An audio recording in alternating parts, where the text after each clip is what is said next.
में आधे छात्र बैडमिंटन खेलते हैं। आधे छात्र खेलते हैं बैडमिंटन। नहीं नहीं, दिमाग नहीं घुमाना है, मैथ को घुमा देना है। हाँ नहीं नहीं, आधे छात्र क्या खेलते हैं? बैडमिंटन। फिर क्या है? 33। 1/4 छात्र वॉलीबॉल खेलते हैं। यानी स्कूल में जितने छात्र हैं उसके बारे में चर्चा हो रही है। 1/8 छात्र टेनिस खेलते हैं, 1/16 छात्र शतरंज खेलते हैं और बाकी तैराकी के लिए जाते हैं। यदि वॉलीबॉल खेलने वाले छात्रों की संख्या 160 है तो कितने छात्र शतरंज खेलते हैं? तो सबसे पहला जो छात्र की संख्या x है, टोटल स्कूल में कितने छात्र हैं तो x। उसके बाद अभी x है तो इसमें अब देखते हैं पहला क्या है? बैडमिंटन। तो बैडमिंटन का बैड लिख दीजिए, मिंटन में कहाँ टाइम वेस्ट कीजिएगा। बैडमिंटन वाला x बटा कितना हो गया? x/2। आधे छात्र खेलते हैं ना, आधे माने x/2। उसके बाद वॉलीबॉल, तो बॉल कर दीजिए, बॉल को छोड़िए। वॉलीबॉल कितने खेलते हैं? x/4। 4 है। एक चीज गलत कीजिएगा तो आंसर गलत। हाँ तो 1/4 माने x में 1/4 से गुना करेंगे, तो गुना करेंगे तो x/4 हो जाएगा। उसके बाद आइए नीचे, छात्र टेनिस वाले, कौन से वाले? टेनिस। तो टेनिस का हो गया 1/8। उसके बाद क्या है? शतरंज 1/16। शतरंज कितना हो गया? 1/16 यानी x/16। और उसके बाद कहा जा रहा है, बाकी जाते हैं तैराकी के लिए। कहाँ जाते हैं? तैराकी के लिए। अब वॉलीबॉल खेलने वाले छात्रों की संख्या 160 है। 160 है तो वॉलीबॉल वाला ये है ना, ये है 160। कितना है? 160। तो क्रॉस मल्टीप्लिकेशन आप लोग अगर नहीं जानते हैं तो जान लीजिए। हाँ तो x/4 बराबर 160 है। तो आप इसको अगर नहीं समझ में आता है तो 160 अब बट्टा कर दीजिए 1। कैसे कर दीजिए? 160 है, 160 को 60 में 1 ना लिखिएगा। अब रुकिए ना, पैसेंस रखिए। ये हो गया ना इसे। अब इसको क्रॉस मल्टीप्लिकेशन करेंगे तो x को गुना करेंगे 1 से, 160 को करेंगे 4 से, है ना। तो इसका मतलब हो गया x बराबर 160 गुने 4, 16 चौके 64, 640। यानी टोटल विद्यार्थी कितना है? 640 है। कितना है? 640 है। अब देखिए, अब ये कह रहा है कितने छात्र शतरंज खेलते हैं। देखिए आपको यहाँ पर ठगने का पूरा इंतजाम किया है। आपको कह रहा है तैराकी के लिए बाकी जाते हैं। आप लोग को तैराकी वाला निकालने की जरूरत नहीं है। आपको निकालना है कुल निकल गया। अब कुल निकल गया, जान रहे कुल का 116 भाग जो है वो क्या है? शतरंज खेलने वाला लड़का है कि नहीं। तो हम 640 का 1/16 कर देंगे बस सीधे। क्या शतरंज क्या है? x/16 है ना शतरंज। तो x का मान निकाल लिए कि नहीं निकाल लिए? अभी ना निकाले 640। अब हम यहाँ पर लिख देंगे 640 अब बट्टा लिखेंगे 16 चौके 64। तो ये हो गया 40। शतरंज वाला 40। सवाल देखिए कितना बड़ा दे दिया है। ई खेलते वही खेलते हैं, आंसर में वह थोड़ा सा जानिए फट से लिख दीजिए।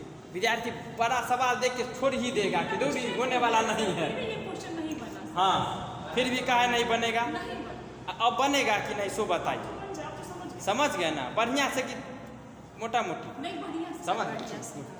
चलिए अब इसको भी हम मिटा ही देते हैं। फोटो खींचने की जरूरत है ही नहीं। क्या? चलिए दिखाई दे रहा है ना वीडियो में बढ़िया से? तनी ध्यान देना, वीडियो बढ़िया से नजर आना चाहिए। उसके बाद देखिए 34वां क्वेश्चन कह रहा है। 34 नंबर क्वेश्चन में कि 18.3/4 18.3/4 में कितने चतुर्थांश हैं? चतुर्थांश मतलब क्या होता है? चौथा भाग। यानी 1/4। 1 का चौथा भाग को कहते हैं चतुर्थांश। तो इसको ई जो है ना, इसको आप क्या कीजिएगा? इसको इस तरह से बदलिएगा। 18 चौके क्या होगा 72 होता है। 72 और 3 75, इससे इसको गुना करके इसको जोड़ देते हैं, समझे ना। तो ई हो गया कितना 75/4, क्या हो गया 75/4, क्योंकि 4 को 18 से गुना करेंगे, इसको गुना करते हैं, इसको क्या करते हैं जोड़ देते हैं, है ना। तो ये 75/4 हो गया। अब 75/4 हो गया, हम क्या बोले चतुर्थांश। तो चतुर्थांश मतलब क्या कि चौथा भाग इसमें कितना है ना। तो इसमें कितना हो जाएगा, अब कहते हैं तो क्या 75, ये हुआ 75 गुना 1/4, इसको लिख सकते हैं कि नहीं लिख सकते, क्या समझे। ये 75 गो चतुर्थांश है, कितना का चतुर्थांश हुआ 75 गो, तब ना 75 गुना 1/4 लिख रहे हैं हम लोग, क्या समझे 75। हाँ, तो 75 गो चौथा भाग है, उसको हम क्या लिख दें, ये 1/4 से गुना कर। हाँ नहीं तो अभी होता क्या है कि कभी कभी क्या होता है ना कि इसे आप ये चीज़ समझ गए, हो सकता है मंजू जी नहीं समझे, इसलिए बताना पड़ता है। हो सकता है खुशबू नहीं समझे, सब आदमी को ना देखना पड़ता है। अब समझे कि नहीं समझे सो बताइए। चतुर्थांश मैंने चौथा भाग, यानी क्या गो चौथाई हुआ है कि नहीं। तो 75 गुना 1/4, 75 गो चौथाई भाग, ठीक है ना। अब देखिए 35 नंबर, क्वेश्चन नंबर 35। हाँ हाँ, ऑप्शन है ना 75, तो 75 वो नहीं हुआ। अब देखिए एक है तो इनमें क्या गो चौथाई है, एक में एक का आधा आधा होता है, 1/2 होता है, एक का चौथाई भाग क्या होता है 1/4 होता है कि नहीं होता। तो एक में क्या गो चौथाई हुआ 4 गो, एक में कितना चौथाई हुआ 4 गो। तो 4 गो चौथाई मिलके एक बना कि नहीं बना, समझे नहीं समझे आप। अब देखिए एक सुनिए ना, हाँ हाँ देखिए हम ये कह रहे हैं कि एक में क्या गो चौथाई हो 4 गो हो गया, ठीक है। अब ये जो संख्या है कितना 75/4, 75/4। तब तो किसी का चौथाई करना है तो उसमें कितना है उसको 4 से गुना कर दो, उतना चौथाई हो जाए। कोई भी संख्या जैसे 2 है ना, तो 2 में कितना चौथाई है, तो 2 को आप 4 से गुना कर दो, तो 2 में 8 चौथाई होता है कि नहीं बताइए, होता है ना 8 गो चौथाई। और फिर 2 गो रोटी है और उसको फाड़िएगा 4 टुकड़ा, है ना, तो क्या गो टुकड़ा मिलेगा 8 गो मिलेगा। और 3 गो रोटी है तो क्या गो टुकड़ा मिलेगा 3 गो रोटी है तो क्या गो टुकड़ा बनाइएगा 12 गो। और 4 गो रोटी है तो क्या गो टुकड़ा बनाइएगा 16 गो। क्या कर रहे हैं आप उसके लिए 4 से गुना हर बार कर रहे हैं ना। तब 75/4 गो रोटी है, रोटी आपको क्या गो मिला है 75/4, तो उसमें क्या गो चौथाई होगा 4 से गुना करिएगा कि नहीं करिएगा, बस गुना कर दिए, 4 से 4 कट गया, 75 बच गया, समझे। अब देखिए 18 पूर्णांक है, 18 क्या है यहाँ ध्यान दीजिए, 18 पूर्णांक है। पूर्णांक है माने क्या 18 गो रोटी है, 18 रोटी में क्या गो टुकड़ा होगा चौथाई वाला, 18 चौक 72 हुआ कि नहीं 72 हुआ। और 3/4 है माने 3 गो चौथाई हुआ। 3/4 माने क्या गो, सुनिए नहीं समझना जरूरी है, अब हो सकता है सब आदमी का दिमाग एक जैसे नहीं होता है। 3/4 माने क्या 3 चौथाई हुआ कि नहीं हुआ, 3 गो चौथाई मिलके कहते हैं 3/4। तो 72 और 3 75 हुआ कि नहीं हुआ, वही बात माने उसको 4 से हम गुना कर देंगे तो हो जाएगा। क्या कुछ समझ गया ना मंजू जी, आप समझे। चलिए आगे बढ़ते हैं। अब फिर सोचिएगा घर पर जाके, आज छोड़ दीजिएगा तो फिर जो कहीं वही चीज रिपीट हो जाएगा परीक्षों में। होता है कभी कभी माइंड खाता है हाँ समझ गए, और जब जरूरी पड़ता है तो उसमें भूल जाता है आदमी। नहीं वैसा नहीं करना। 35 में कहता है 2 3 4 5 6 2 3 4 6 7 8 को निम्नलिखित रिक्त स्थानों में व्यवस्थित किया गया है। आपको कहता है कि इस तरह से व्यवस्थित किया गया है। किसको किसको? 2 हो गया, 2 3 4 6 7 8 है ना? कितनी संख्या हो गई? 4 संख्याएं हो। कितनी संख्या हो गई? ये 6 संख्या हो गई ना। इसको जोड़ना है। जोड़ के मैक्सिमम कितना आएगा सो निकालना। टोटल कितना हुआ? तो बड़ी से बड़ी संख्या बनानी है तो क्या करते हैं? बड़ी संख्या को सैकड़ा स्थान पर लाएंगे, तब ना होगी बड़ी संख्या। तो बड़ी संख्या में 2 कान पकड़ के उठा लीजिए। 8 को हम ले आए, यहाँ पर 8 को ले आए। इसको भी अब 7 को यहाँ लाएंगे। क्यों लाएंगे? क्योंकि 7 अगर यहाँ पर आएगा तब ना बड़ी संख्या बनेगी, या नहीं तो आप 7 को ऊपर कीजिए, 8 को नीचे कीजिए। ऐसा भी कर सकते हैं। अब हम सैकड़ा स्थान पर बड़ी से बड़ी संख्या 2 चुन के रख लिए। अब दहाई पर बड़ी से बड़ी रखेंगे। अब दहाई पर देखिए 6 है यारो 4, वो 6 ऊपर लीजिए कि नीचा लीजिए कोई मतलब नहीं, लेकिन हमको सेकेंड पोजीशन पर 6 4 चाहिए। मिल गया ना? और उसके बाद 3 और 2 3 मिला। ये क्या मिला?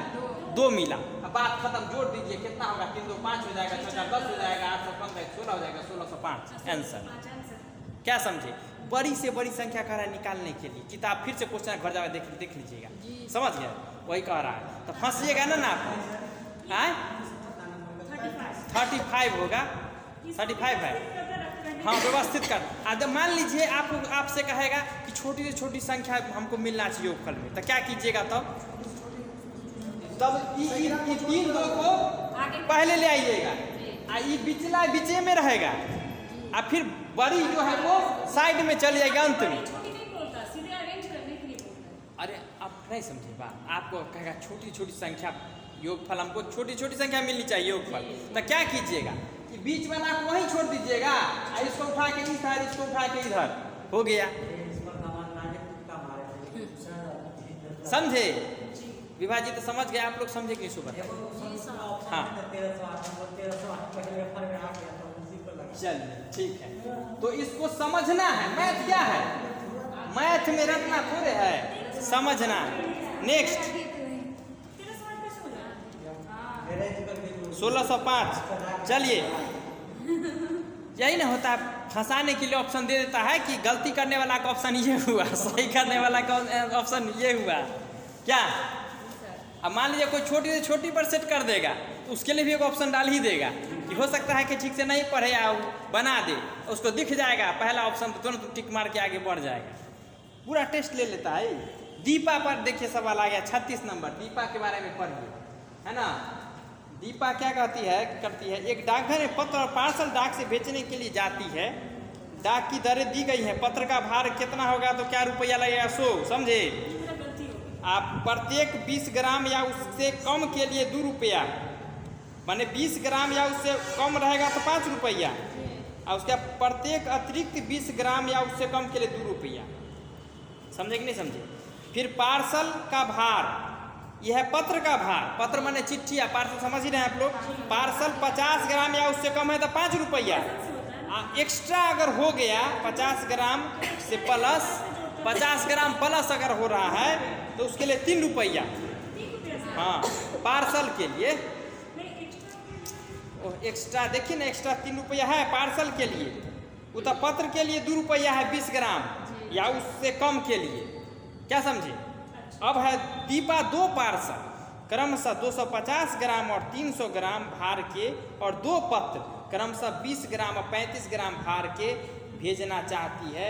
उसे कितना डाक शुल्क देना होगा? है ना? तो इसमें दूगो पार्सल है, 2 पत्र है। तो एक पार्सल है, पहला वाला पार्सल कितना है? 250 ग्राम, 250 ग्राम, और दूसरा पार्सल कितना है? 300 ग्राम। ठीक है, तो 250 ग्राम के लिए कितना लगेगा पार्सल का प्राइस? तो एक तो 5 रुपया हो जाएगा। कितना हो जाएगा? 5 रुपया, है ना? 50 ग्राम ना है, एक तो 5, हाँ 250 है ना? तो 50 ग्राम के लिए कितना आ रहा है? सुनिए ना, 250 ग्राम है ना? तो 250 ग्राम में पहले 50 ग्राम का कितना रुपया होगा? 5 रुपया। ये पार्सल है, ध्यान दीजिए, ये क्या है? पार्सल है। पार्सल है तो देखिए पहला 50 ग्राम का कितना रुपया होगा? 5 रुपया। 50 ग्राम कितना है? 250 में 50 ग्राम का पहले 5 रुपया लेगा कि नहीं लेगा? अब बच गया 200 ग्राम, है ना? अब कितना बच गया? 200 ग्राम। तो 50 ग्राम का 5 रुपया, है ना? और उसके बाद क्या है? और उसके बाद 200 ग्राम बच गया ना। तो 200 ग्राम बच गया तो 200 ग्राम का क्या रुपए से लेगा? 3 रुपए से लेगा, है ना? 200 ग्राम का क्या रुपए से लेगा? 3 रुपए से। तो 3 रुपया गुने 4, क्या समझे? हाँ, 4 बार नहीं हुआ? 200 ग्राम मतलब मैंने पहला, जैसे कि ऑटो वाला आप लोग भूल गए सवाल, पहला किलोमीटर 16 रुपया, अब बाकी किलोमीटर जो होगा 2 रुपये प्रति किलोमीटर के हिसाब से जो ले रहा था। तो यहाँ वही बात है, 250 ग्राम का पार्सल है तो 50 ग्राम का 5 रुपया, अब बाकी जो बचेगा उसमें 50 ग्राम के हिसाब से 3-3 रुपया लगेगा। समझे कि नहीं समझे? मान लिया कम वजन का आपका सामान है तब आपको ज़्यादा पैसा लेगा क्योंकि उतना फेरा लगबे करेगा। और जब आप वही सामान दे रहे हैं वही जगह जाएगा तो तनी ज़्यादा ही ले जाएगा तो क्या दिक्कत है? 1 लीटर दूध आप किसी कहीं पहुँचाने जाते हैं, 2 लीटर हो जाएगा तो कितना को लोड बढ़ेगा, है कि नहीं? मेन तो जाने का झंझट है, 1 और 2 से कोई फर्क पड़ता नहीं है, लेकिन थोड़ा वजन बढ़ेगा तो आदमी थोड़ा कहते तनी जाए दे देंगे। पहला लीटर दूध पहुँचाइए 10 रुपया, 1 लीटर जैसे 1 लीटर बढ़ाइए 2 रुपये और बढ़ा देंगे, नहीं। तो यहाँ पर 3 चौके 12 और 5 कितना हो जाएगा? 17 रुपया टोटल हो गया इसके लिए। कितना रुपया? 17 रुपया हो गया 250 ग्राम के लिए। अब फिर देखिए कितना है? 50 ग्राम, फिर 250, 300 ग्राम का दूसरा पार्सल है। दूसरा पार्सल कितना ग्राम का है? 300 ग्राम का है। तो फिर 50 का पार्सल वाला हिसाब फिर लगेगा। फिर 50 ग्राम का क्या रुपया? मुकेश जी समझने पर ध्यान दीजिए। 50 ग्राम फिर कटाएगा तो इसका क्या रुपया? 3 की 5। ये दूसरा पार्सल ना है, ये तो एक पार्सल का 17 रुपया हिसाब हो गया। अभी पार्सल नंबर दूसरा है, पार्सल नंबर ये इसका जो है 50 ग्राम हुआ इस पार्सल का। तो पहला 50 ग्राम के लिए 5 रुपया लगा और बच गया 300 में 50 घटाइए तो बच गया 250। कितना बच गया? 250 ग्राम हुआ पार्सल, अब बच गया। अब 250 में क्या टुकड़ा हो गया? 50 से भाग दीजिए तो 5 टुकड़ा हुआ कि नहीं हुआ? तो 5 तिया 15। अब इसमें लग जाएगा 5 तिया 15 के हिसाब से 5 गुने 3। तो कुल मिला के कितना रुपया हो गया इसका? 5 रुपया 15 रुपया, कितना हुआ? 20 रुपया। समझे कि नहीं? 300 ग्राम का है। मुकेश जी को दिक्कत है ना? अच्छा ये बताइए, हम पार्सल कहीं भेज रहे हैं, हम पहुँचे तो एकदम प्रैक्टिकल वे में समझिए। हम गए पार्सल भेजने के लिए, हमको पहुँचाना है 2 किताब। एगो किताब मुकेश जी को भेजना है, वो किताब संतोष जी को भेजना है, ठीक है? तो हम पहुँच गए पार्सल करने के लिए। हमको एगो पार्सल किताब का वजन है 250 ग्राम, एगो का है 300 ग्राम। 2 आदमी का 2 जगह भेजाएगा कि नहीं भेजाएगा?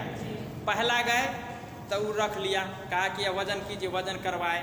तो हमको नियम समझा दिया। क्या नियम है कि देखिए पहला 50 ग्राम या उससे कम अगर वजन का है ना, उससे कम का है ना लिखा हुआ, 50 ग्राम या उससे कम होगा तो आपको 5 रुपया लगेगा। क्या रुपया लगेगा? 5 रुपया लगेगा। तो हम कहे ठीक है भाई 50 ग्राम से तो ऊपरे है, तो 5 रुपया तो लगा हुआ है, ये है पहले से। उसके बाद अगर 50 से बढ़ेगा तो फिर आपको 3 रुपया के हिसाब से फिर रेट चार्ज होगा। अब 3 रुपया के, अब मान लीजिए कि 50 ग्राम से ऊपर तो 5 क्विंटल हो जाएगा, है कि नहीं? लेकिन 5 क्विंटल का अगर 3 रुपया उगलेगा तब तो घाटा में चला जाएगा। तो कहेगा देखिए उसके बाद जो 3 रुपया लगेगा वो 50 ग्राम पर लगेगा, यानी 50 ग्राम या फिर उससे कम होगा 50 ग्राम से तो फिर 3 रुपया के हिसाब से लगेगा। तो हमको ये वजन किया था 250 का 50 ग्राम का 5 रुपया, वो पहले हिसाब बता दिया। अब बच गया हमारे पास 200 ग्राम। तो 200 ग्राम बचा तो 200 ग्राम में कितना 50 ग्राम होगा? 4 बार 4 को 50 ग्राम होगा ना, तो 4 से गुना करेंगे 3 रुपया को, तो 3 चौके 12। तो 12 है, ये 5 17, 12 5 17, यानी 17 रुपया एगो पार्सल का हो गया। माने आपको जो पार्सल मिलेगा वो 17 रुपया का हो गया। अब कोई दिक्कत इसमें नहीं। फिर दूसरा पार्सल के अलग से फिर नियम अप्लाई होगा। वो कहा कि चलिए दूसरा पार्सल भी है, क्या दूसरा पार्सल भी है, तो चलिए 50 ग्राम का काटिए, कितना हुआ 5 रुपया, बच गया कितना 250 ग्राम, 250 बच गया, तो 250 में 5 टुकड़ा होगा 50 ग्राम का, तो 50 ग्राम तो फिर 5 रुपया, फिर 3 रुपये के हिसाब से करना पड़ेगा, तो 15 रुपया ये हुआ। 15 5 20 रुपया पार्सल का आपको टोटल निकल गया। 17 20 रुपया पार्सल का हो गया। समझ गया ना। अब पत्र भी है। पत्र माने समझते हैं ना क्या होता है, चिट्ठी। पत्र मतलब चिट्ठी, चिट्ठियों भेजना है। अब मान लीजिए कि हम मुकेश जी को चिट्ठी भेज देते हैं क्या, और फिर उनको भेज देते हैं, तो मुकेश जी को मान लीजिए चिट्ठी भेजना है हमको, तो इनका भी देख लेते हैं क्या क्या हिसाब है, चिट्ठी का कितना वजन हुआ है ना। तो चिट्ठी का 20 ग्राम और संतोष जी का चिट्ठी का 35 ग्राम, ठीक है। तो 20 ग्राम है, इनका चिट्ठी का वजन कम है, तो 20 ग्राम है, मतलब क्या हंस खा रहे हैं आप लोग, हंसी आ जाती है ना। हाँ हाँ, देख आदमी को हंसते हुए देख आदमी को हंसी आ ही जाती है ना। तो 50 ग्राम या उससे कम हो तो 5 रुपया, ठीक है। तो इनका 5 रुपया में फरिया गया क्या, मुकेश जी का काम 5 रुपया में खत्म। चलिए उसके बाद संतोष जी का देखते हैं 35 ग्राम, नहीं इनका तो ज़्यादा रेट लगेगा। 35 ग्राम है तो पहले 20 ग्राम का 5 रुपया, अब बच गया 15 ग्राम और। अब फिर दूसरा देखते ना हिसाब क्या है, 20 ग्राम या उससे कम के लिए 2 रुपया, तो 15 ग्राम तो 20 ग्राम से कम ही ना होता है, तो 2 रुपया जोड़ देंगे, 5 2 7। यानी मुकेश जी से चिट्ठी उठी का जो मामला है, तो मुकेश जी का कितना हुआ 5 रुपया में इनका काम हो गया। मुकेश जी का एम से लिख देते हैं, है ना, संतोष जी का एम से लिख देते हैं, इनका हुआ 7 रुपया में काम। इसमें कोई शक है आप लोगों को, समझ गए ना। अब कितने खर्चीले लोग हैं सो पता चल ना गया। 5 रुपया में इनका काम हो जाता है, इनका 7 रुपये में काम होता है ना। अब पार्सल का भी रेट देख ही लिए, है कि नहीं। अब पैसा टोटल हो गया, तो आपको कितना पैसा देना पड़ेगा टोटल इसमें, हम ना पोस्ट करने जा रहे हैं, हम जाएंगे 7 5 12, अब 12 अब 20 कितना हुआ 32, अब 32 और 7 39 और 10 49, यानी 49 रुपया टोटल हुआ। चलिए आंसर हुआ 49 रुपीज। हाँ क्लियर हो गया। समझना पड़ेगा इसको। हाँ तो यही तक है मैथ, उसके बाद रटना है इसमें। मैथ एकदम इजी सब्जेक्ट है, उसमें रटिए एक का। हाँ उस थोड़ा सा आप वीडियो बन रहा है, हाँ वीडियो बन रहा है। चलिए नेक्स्ट ध्यान देंगे आप लोग। 37 50 में एक पूर्ण संख्या जोड़ी जाती है और फिर वही संख्या 50 में से घटा दी जाती है। देखिए बात को समझिए। नहीं इजी में कभी कभी होता है कि फंसा देता है। इसमें कहता है कि ऐड करने के लिए, फिर कहता है तो जब ऐड करेंगे फिर हटाएंगे तो फिर उतना ही बचेगा ना। तरीका से इसको सॉल्व करना। हाँ तो तरीका से नहीं, वैसे नहीं, तरीका हम बताते हैं ना, जहाँ गड़बड़ी नहीं होगी। 50 में एक पूर्ण संख्या जोड़ी जाती है। क्या जोड़ी जाती है? पूर्ण संख्या जोड़ी जाती है। मान लीजिए वह संख्या x है, जोड़ी जा रही, जो पता नहीं उसको x मानते हैं। तो 50 में जोड़ी जाती है तो 50 में x हमने जोड़ दिया। क्लियर हो गया, ये संख्या हो गई। और फिर वही संख्या 50 में से घटा दी जाती है। फिर देखिए सुनिए ना, अब क्या है 50 में इसको घटा दी जाती है। अब क्या कहता है? प्राप्त हुई दोनों संख्याओं का जोड़। अब हम इन दोनों को जोड़ेंगे। क्या करेंगे? इन दोनों को जोड़ेंगे। तो जोड़ेंगे तो माइनस प्लस कट गया, 50 50 क्या हो गया 100। ये तरीका के हिसाब से हमने बता दिया। नेक्स्ट आ जाइए 38 में। तेजू आ रहा है ना बढ़िया से सीन। बोर्ड में लाइट है कि ख़त्म है लाइट? बोर्ड में लाइट है ना। चलिए 38 में आइए। नई दिल्ली चेन्नई राजधानी एक्सप्रेस की निम्नलिखित रेलवे सारणी को पढ़िए और प्रश्न का उत्तर दीजिए। देखिए स्टेशन है आगमन और प्रस्थान। तो नई दिल्ली वाला में डैश लिखा हुआ है आगमन में। क्यों? इसका मतलब क्या हुआ? यहाँ से गाड़ी खुलती ही है, समझ गया ना, इसलिए आगमन इसमें नहीं है। जहाँ आ करके तब खुले तो आगमन लिखा रहता है। चलिए तो केवल यहाँ से खुलती है। कब खुलती है? 15:55 में खुलती है और भोपाल 23:55 में पहुँचती है। अब चलिए सवाल पे आते हैं। निम्नलिखित में से कौन सा कथन सही है? भोपाल से चेन्नई की यात्रा का समय 21 घंटे 40 मिनट है। तो भोपाल से चेन्नई, तो हमको यहाँ देखिए भोपाल में क्या गो टाइम बता रहा है? 2 गो टाइम है ना, 23:55 है, आई क्या है 00:05 है। तो अब है कि कितना बजे भोपाल पहुँचती है गाड़ी? 23:55 में। या खुलती कितना बजे है? 00:05 में। मतलब 10 मिनट का समय ये वहाँ क्या 10 मिनट के लिए भोपाल में ये गाड़ी ठहरती है, समझ गए ना। लेकिन आपसे क्या कह रहा है? भोपाल से चेन्नई की यात्रा का समय। तो भोपाल से गाड़ी कब चली बताइए? 23:55 में कि 00:05 में? 00:05 में वहाँ से चली है ना। हाँ 23:55 नहीं लीजिएगा तो गड़बड़ा गया मामला। हाँ तो जान लीजिए, मैंने आप अगर जान रहा दूसरा आदमी भी जान ले, है ना। प्रस्थान 00:05 पर है और गाड़ी नागपुर होते हुए विजयवाड़ा होते हुए कहाँ पहुँचती है? चेन्नई पहुँचती है। और चेन्नई पहुँचती है कितने बजे? 20:45 में पहुँच जाती है। ये नहीं कि वहाँ रुक करके खुलती है, सो नहीं। ये ध्यान दीजिए कि गाड़ी खुली कहाँ से? गाड़ी खुली है भोपाल से कितना बजे, अब पहुँची कहाँ? चेन्नई कितना बजे, वो इम्पोर्टेंट है। ये नहीं कि वहाँ रुक करके खुली, वो टाइम नहीं कीजिएगा। पहुँच गई, मान लीजिए गाड़ी यहाँ पर थी, यहाँ से ये पहुँचने का समय है, वहाँ भोपाल में पहुँची, ये भोपाल से खुली, अब खुल करके मान लीजिए चेन्नई पहुँची, और यहाँ पर अब फिर चेन्नई से मान लीजिए खुलने का रहता, मान लीजिए रहता, तो इसको हमको नहीं जोड़ना है, हमको यहीं तक का जोड़ना है। यानी एक स्टेशन से खुलने का और दूसरे तक पहुँचने का, बस इतने तक का टाइम हमको कहते हैं कि कितना टाइम लगता है वहाँ पहुँचने में। हमको कहेंगे आधारपुर से ताजपुर में कितना टाइम लगता है, तो हम कहेंगे 10 मिनट।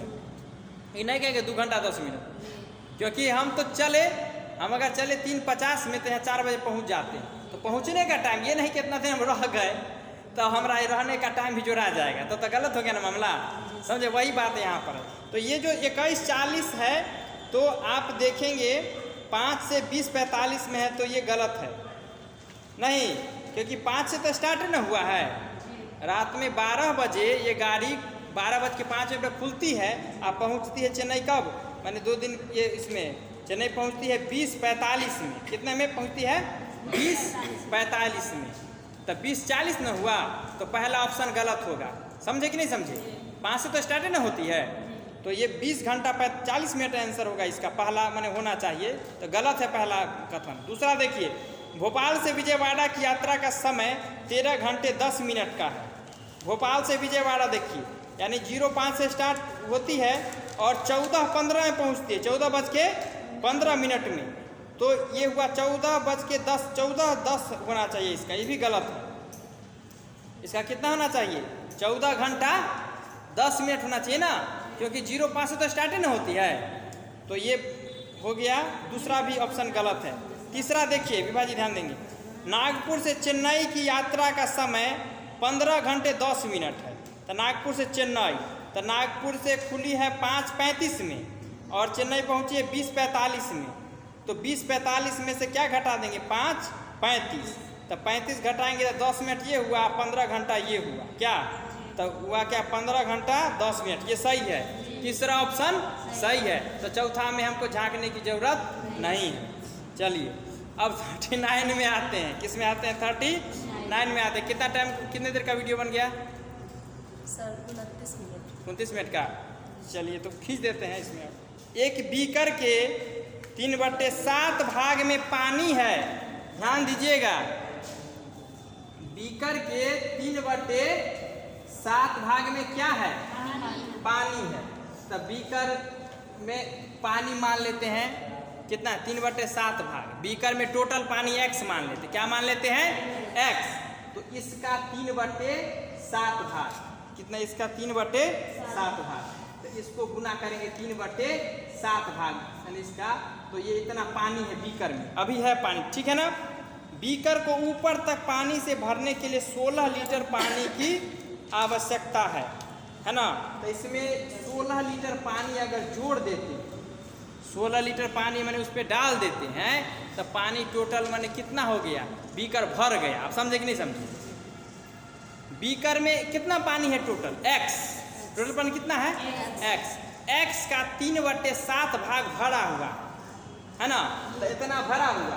अब 16 लीटर पानी और डाल देंगे ना तो फुल हो जाएगा पानी, ओवरफ्लो का स्थिति अब आ जाएगा, समझ गए। तो ये टोटल पानी है माने x, टोटल पानी कितना है, तो ये प्राप्त हो जाएगा। जैसे इसको जोड़ के 16 कर देंगे तो ये मिल जाएगा। क्लियर। अब हम इसका अब निकालेंगे तो इसमें 16 जोड़ क्या मिल गया x, इसको इस पार भेज दीजिए तो क्या होगा x माइनस 3x बटे 7 बराबर 16 हो जाएगा कि नहीं हो जाएगा।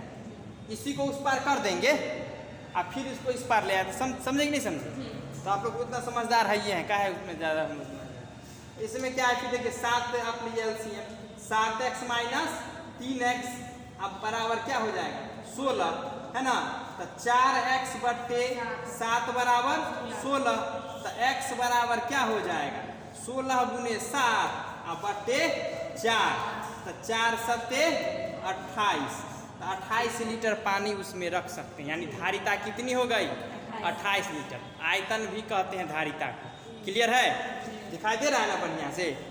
तो उसको धारिता को क्या कहते हैं हम लोग, आयतन भी कहते हैं। तो ये चीज़ हो गई। अब उसके बाद हम लोग देख लें अब 40 नंबर। तो 40 नंबर आप लोगों से बन ही जाएगा। कहता है कौन सी संख्या अवरोही क्रम को निरूपित करती है। अवरोही मतलब सबसे ज़्यादा को सबसे पहले रखेंगे क्या, तो इससे सवाल बन ही जाएगा, है ना। सब आदमी बना लिए होंगे। तो ये अवरोही क्रम वाली है तो कोई दिक्कत नहीं है। तो 40 को छोड़ देते हैं, क्या 41। एक दुकानदार ने कितना है 5.3 किलोग्राम बादाम, 2100 ग्राम कितना है किशमिश है, और 202 kg क्या है काजू मिला दिया गया। देखिए सब कुछ ही मिला दिया दुकानदार, समझ गया ना। सब कुछ मिला दिया है और इस मिश्रण के बराबर बराबर 2 दर्जन पैकेट बना दी। कितना दर्जन, 2 दर्जन में कितना होता है 2 दर्जन माने 24 पैकेट बना दिया। वो सब में बराबर बराबर वजन का रख दिया है। तो कहता है प्रत्येक पैकेट का वजन क्या होगा। तो बड़ा सिंपल है, 100 को जोड़ दीजिएगा आप लोग क्या, और 24 से भाग दे दीजिएगा, नहीं क्या सबको जोड़िएगा तो क्या होगा। एक पहला क्या है बताइए जल्दी, 5.3 ग्राम केजी है ना, इतना केजी है। दूसरा क्या है 2100 ग्राम, सबको ग्राम में बदल देते। तो एक बार 5300 ग्राम नहीं हुआ, 1000 से गुना करेंगे तो ग्राम में बदल ना जाएगा। किलोग्राम को ग्राम में बदलना है तो 1000 से क्या करना पड़ेगा, गुना करना पड़ेगा। 2100 ग्राम को 2100 ग्राम रहने देते हैं। और उसके बाद क्या है काजू 2.2 kg माने हुआ 2200 ग्राम। कितना हुआ 2200 ग्राम। सबको जोड़ दीजिए, 24 से भाग दे दीजिए, हो गया। चलिए, तो इसमें कोई दिक्कत ही नहीं है। 42 नंबर सवाल है। तो 42 नंबर में क्या है देखिए, ये सवाल फिर तनी समझने वाला। आशा घर के खर्च में से कुछ रकम बचाकर एक मोबाइल फ़ोन खरीदना चाहती है ना। जनरली लेडीज़ में ये आदत होती है। प्रत्येक सप्ताह वह सोमवार को ₹50, बुधवार को 100 रुपये और शुक्रवार को 60-80 रुपये बचाती है। देखिए कौन कौन दिन बचाती है, कितना सो मिल गया। तथा रविवार को इसमें से 60 रुपया खर्चा कर देती है। फुचका उचका खाने में खर्चा हो जाता होगा, समझ गए। तो 60 रुपया वो खर्चा कर देती है, ठीक है। तो कमाई सप्ताह में समझिए बचाई कितना सो देख लीजिए। बचाई 50 रुपया, 100 रुपया, 80 रुपया, कितना होगा 230 हो गया। 230 रुपया सप्ताह में बचाती है और 60 रुपये का फुचका खा जाती है क्या। तो 0 13 में से 6 गया तो कितना होता है 713, 170 रुपया। यानी एक सप्ताह में उसका नेट जो बैलेंस है कितना हो जाता है, बचत 170 रुपया बचत कर लेती है एक सप्ताह में। अब कहता है इसको फ़ोन कितना का लेना है, 5950 का सस्ते फ़ोन है ना। तो ये अपना बचाए हुए पैसे से खरीदेगी, है ना। तो इसमें कितना से भाग देना होगा, 5950 में कितना से भाग देंगे, 170 से भाग देंगे। और कट फुट के जो आ जाएगा वही आंसर हो जाएगा। समझे कि नहीं समझे, बस उसका मोबाइल खरीदा जाएगा। आगे बढ़िए। मैं कौन सी संख्या हूँ, देखिए हमको नहीं कहिए, सवाल कह रहा है। मैं कौन सी संख्या हूँ, मैं 2 अंकों की सम संख्या हूँ। 2 अंकों की क्या हूँ, सम संख्या हूँ। अच्छा 2 अंकों की संख्या कितना से स्टार्ट होती है सो बताइए। 2 अंकों की 10 से, अंत किससे होती है? 2 अंकों की 99 से। 10 से लेके 99 के बीच का मामला है, समझ रहे हैं ना। उसके बाद देखिए मैं 3, 4, 6 का सार्वगुणज हूँ। 3, 4, 6 का क्या हूँ? सार्वगुणज। सार्वगुणज समझते हैं, जिस एलसीएम अब एलसीएम कहने का ये यहाँ पर एलसीएम हो गया। तो यहाँ देखिए यहाँ जो सेंस है कहने का इसमें कि एलसीएम और एलसीएम को जब मल्टीप्लाई करेंगे किसी भी संख्या से, उसमें भी ये कहने का इसका आ रहा है। तो यहाँ देखिए जैसे 3, 4, 6 का लॉस क्या हो, पहले वो देखिए।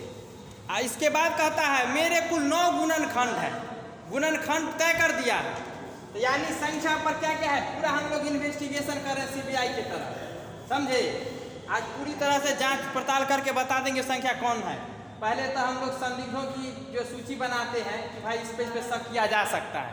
10 से 99 के बीच में शक करेंगे हम लोग, ठीक है।